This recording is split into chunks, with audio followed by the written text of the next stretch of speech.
Welcome back to the channel. We are at Thunderhill, and we're going to take a look at the data analytics students here and see what you learn from recording all the data from your car during the session. It's open to, I guess, basically A students who are consistent and potentially also students who are also consistent in their lap time. So that's basically the candidacy, but we're limited right now based on the number of instructors. So it's limited to 2 students per instructor, and currently we only have 4 sort of qualified instructors that can help you throughout the day learn how to get better and faster on the track. So what happens is you've got a camera and a recording system on the car, records all the session, and the students after their session come back up and plug in and download the data. You can see that's one of the devices there, reading in everything, and then we use, in this case, a MacBook. So we've got software that pulls up all the information. Sort of backwash there. All right. So gets you all the acceleration, deceleration data, and then clicking on any point here brings up the relevant information on the track, so you can see how well the person gets the throttle, how quickly they get the brake, and sort of find areas for improvement after each session. So, hey, you could be a little faster with the brake on this case, or maybe you can get the throttle quicker after exiting the turn, things like that. Right? Yeah, that's it. Awesome. So, from a student's perspective, let's see, I'll turn this around here. So, what's your name? David. David. Okay. So, David's one of the students here. So, what do you think is sort of the benefit here of using the analytics? Improving your consistency, essentially. You can see exactly where your break points are and whether you're consistent from lap to lap on your accelerations. That's a big thing for me. Acceleration and braking. Yeah. So, how do you find the program? Is it easy to understand? Does it take a while to get into trying to understand the data that your car is recording and translating that to the track? Not really. I mean, it depends on your background. If you're from a data analytics background, like so many people around here are, then right. It's seamless. It's pretty straightforward.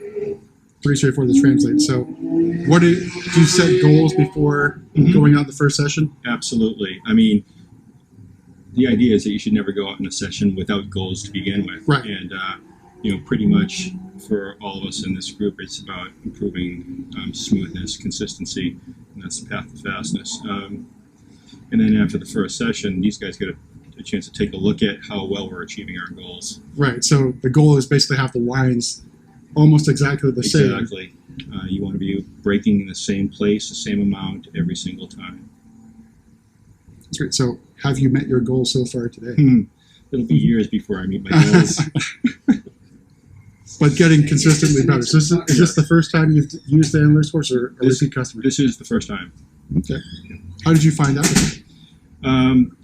I heard about it about 3 or 4 years ago, and then as my skills increased, I kind of became more and more interested in it.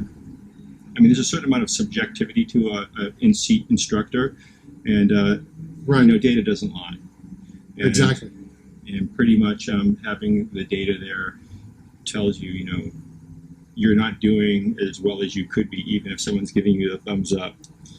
Right. Basically the lesson is there's always room for improvement, absolutely. And the trick is trying to find where you can improve. And I think the analytics approach probably helps you the most in trying to achieve the goals that you set out for yourself. Yeah, I could agree with that. Okay, that's good. All right, so you're still downloading stuff. Let's see if we can turn around. Were you able to get any of my stuff? 6 laps. All right. So it's just a quick look here before I got to take off too. Yeah, so this is David's data.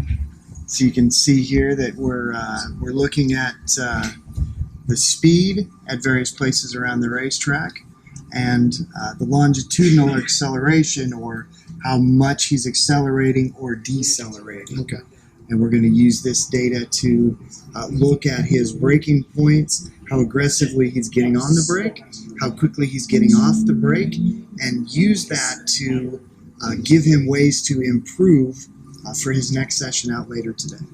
Right. So basically, I think we went over this before we recorded, but faster transition from accelerator to brake is the key here.